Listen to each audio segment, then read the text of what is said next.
Vamos a presentarte. Franco Bautista es de la Universidad Nacional del 3 de Febrero y nos va a presentar su trabajo sobre un sistema de relación señal-ruido y detección de voz. Los dejo con Franco.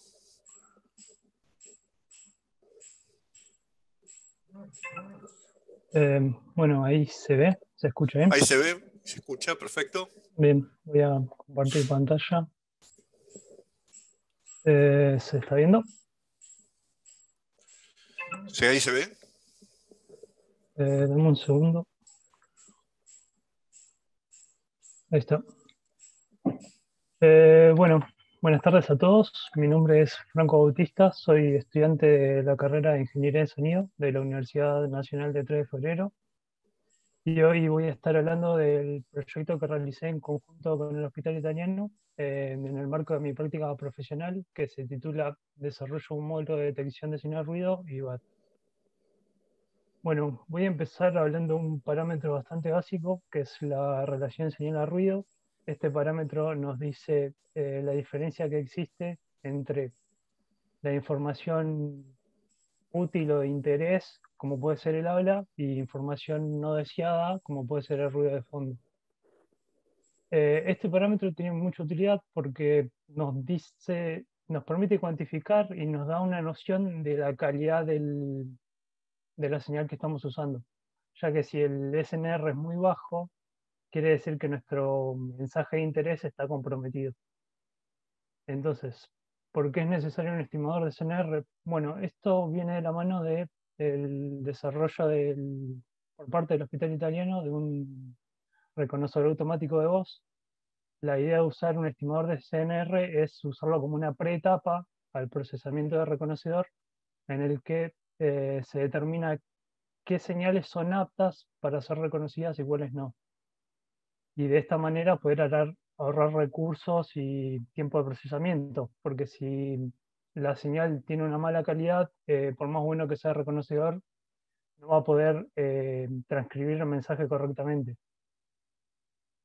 Entonces, ¿cómo podemos hacer un estimador? Hay dos formas generales. Una es usando una señal de referencia, es decir, yo tengo una señal X de T. Esta señal compone la voz y el ruido, y tengo una señal de referencia que es una de estas dos.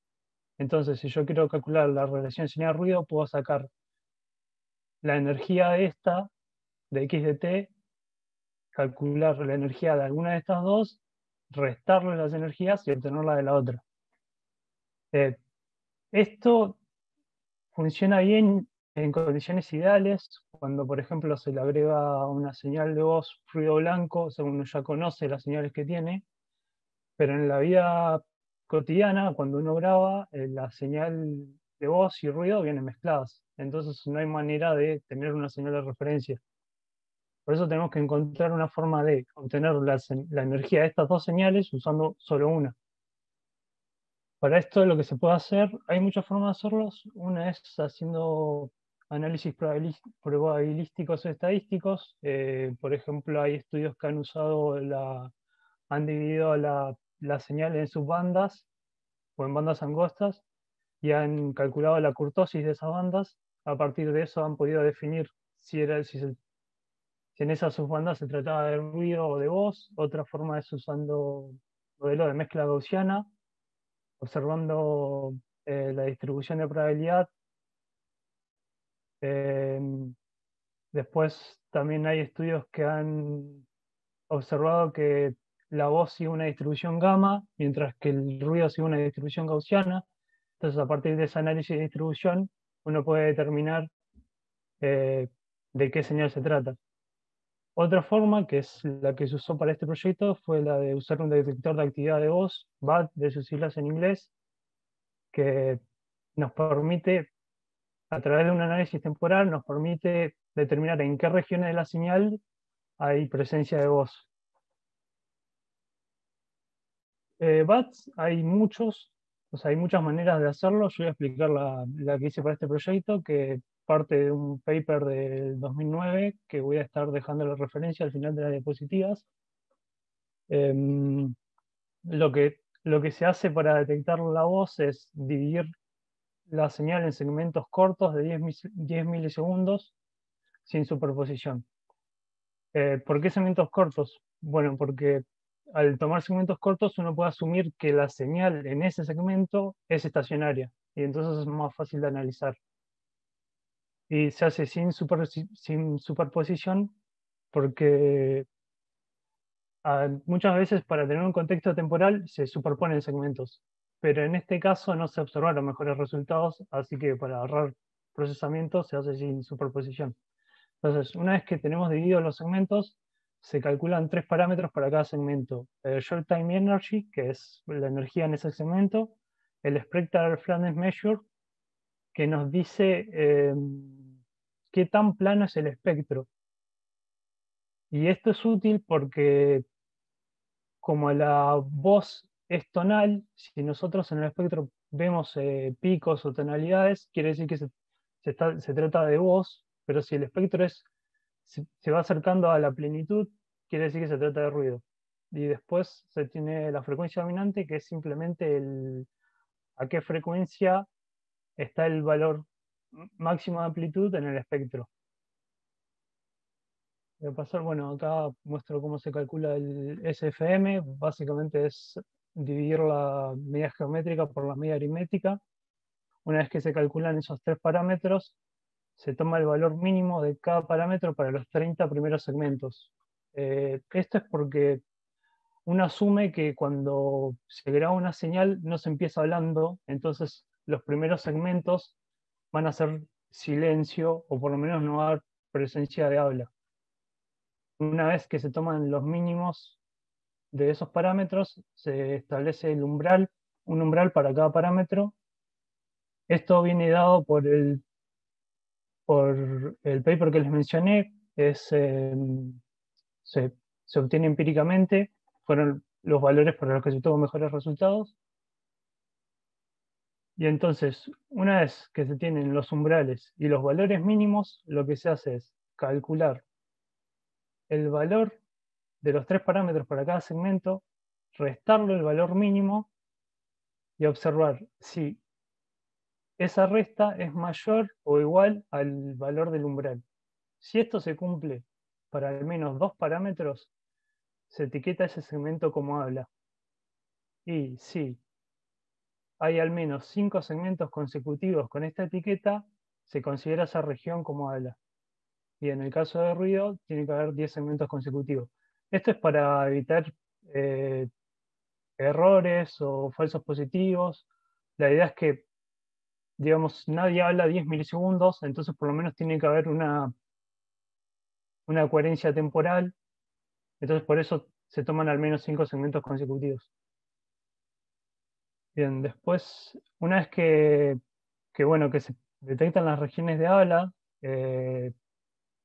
por consiguiente las regiones que no son habla se toman como ruido, se calcula el valor SNR, usando esta ecuación que es distinta a la que les mostré en principio, porque esta ecuación es, la primera que les mostré era el SNR global, esto se llama, la ecuación 5 se llama SNR aritmético segmental.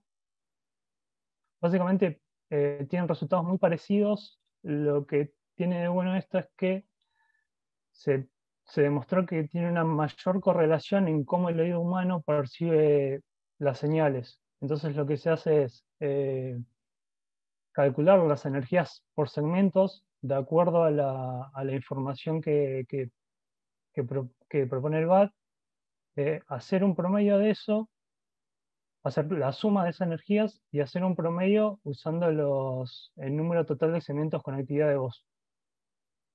Entonces, una vez que tenemos el BAT y el SNR, lo que se hizo fue, el hospital dispuso de 1000 señales de voz que provenían del laboratorio de anatomía patológica junto con sus transcripciones automáticas. Entonces lo que se hizo fue calcular el SNR de, de esas 1000 señales usando este algoritmo. Y bueno, una vez que se tuvo los resultados,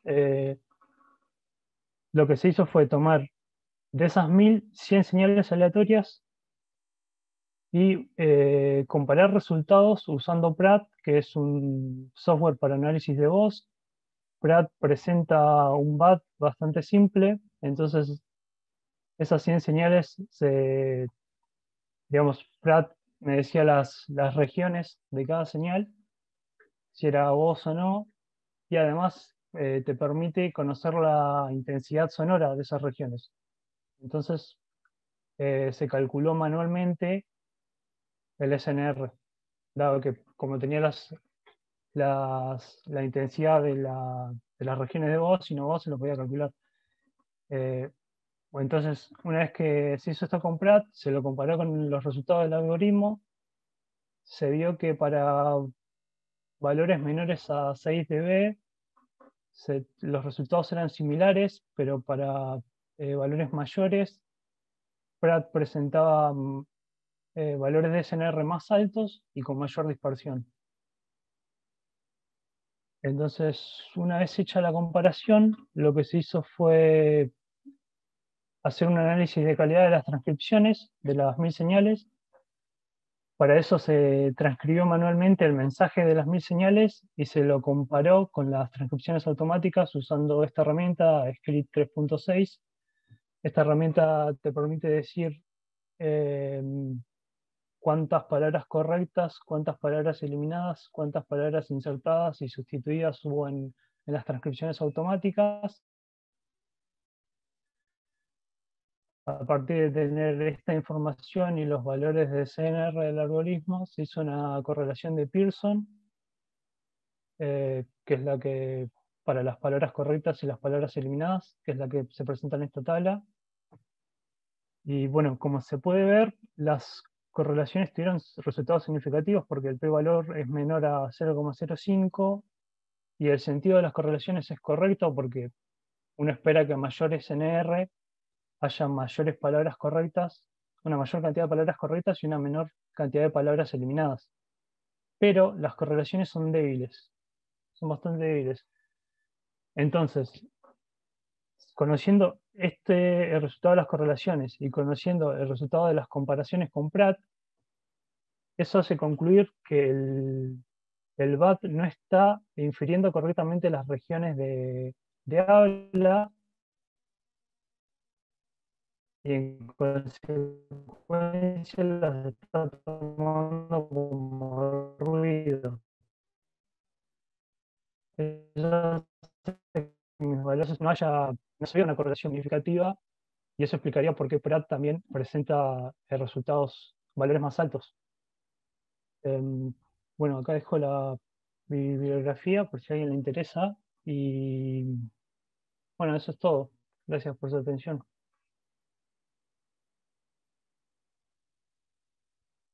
Bueno, muchas gracias. Muchas gracias, Franco. Muy buen trabajo. Ahora, aquí creo que hay una pregunta. Muy buena presentación. Gracias. Y bueno, Franco continúa trabajando en su proyecto de tesis también con el BAT ahora. Y Sí, bueno, mucha suerte en todo lo que continúas en este camino. bueno, Bueno, muchas gracias. felicitaciones, Franco. Gracias. ¿Alguna pregunta más? Bueno, entonces a lo mejor sería, el algoritmo necesitaría un poco más, como necesitaría tener algún parámetro más para detectar mejor las secciones, las partes de habla. Sobre todo, ahí Laura quiere hacerte una pregunta. Yo lo que veía es que lo que quería más o menos comentar, que el habla de anatomía patológica es muy ruidosa, primero porque está grabada con grabadorcitos chiquititos y a veces están lejos del micrófono cuando graban, por las condiciones un poco en las que se trabaja y también porque hay por temas digamos, de seguridad así biológica, hay un extractor de aire muy poderoso. Entonces hay ruido realmente, ¿no? Entonces ahí el habla, muchas veces hay muestras de habla que están muy contaminadas de ruido, ¿no? Por eso también a veces ahí está justamente es un contexto difícil. Sí, es verdad. Creo que se me pasó a mencionar eso. Que si las señales presentan mucho ruido, y eso también explicaría por qué le es tan difícil detectar el habla. Sí, Eh, sí. Claro, se confunde por ahí con esos segmentos iniciales, sobre todo, ¿no? De habla. sí, Y ahí.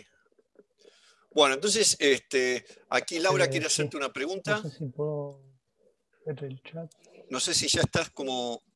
Buenas Ah, tardes, Franco. Bueno, quería buenas felicitarte tardes. por tu trabajo.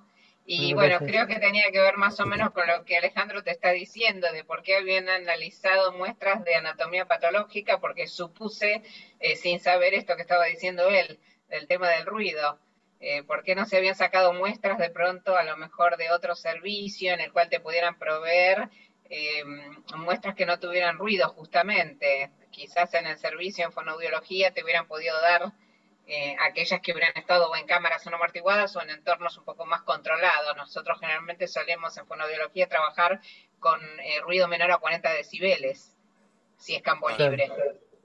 Así que, Eh, sí, yo creo que si las señales estuvieran en mejores condiciones, o sea, si hubiera menos ruido de fondo, los resultados serían mejores.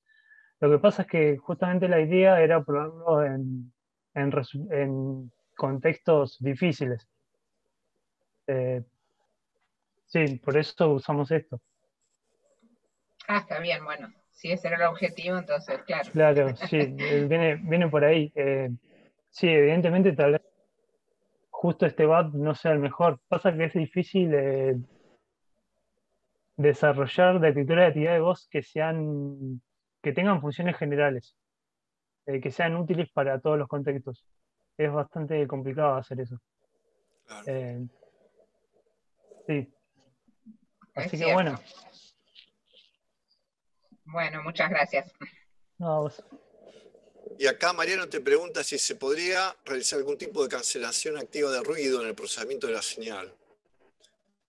No, creo que en esto Franco estuvo eh, trabajando. sí, sí, se podría hacer.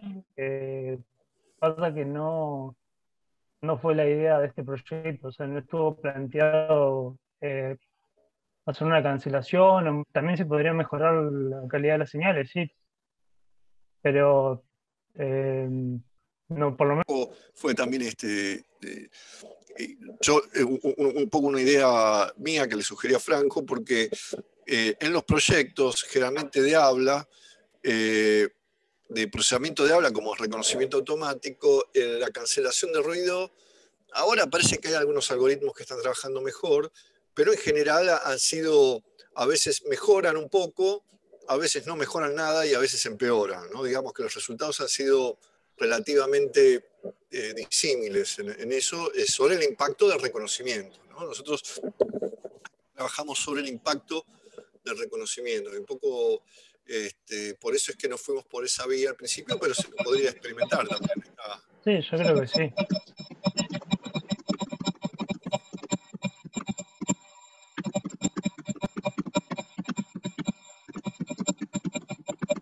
Está viendo un ruido ahí.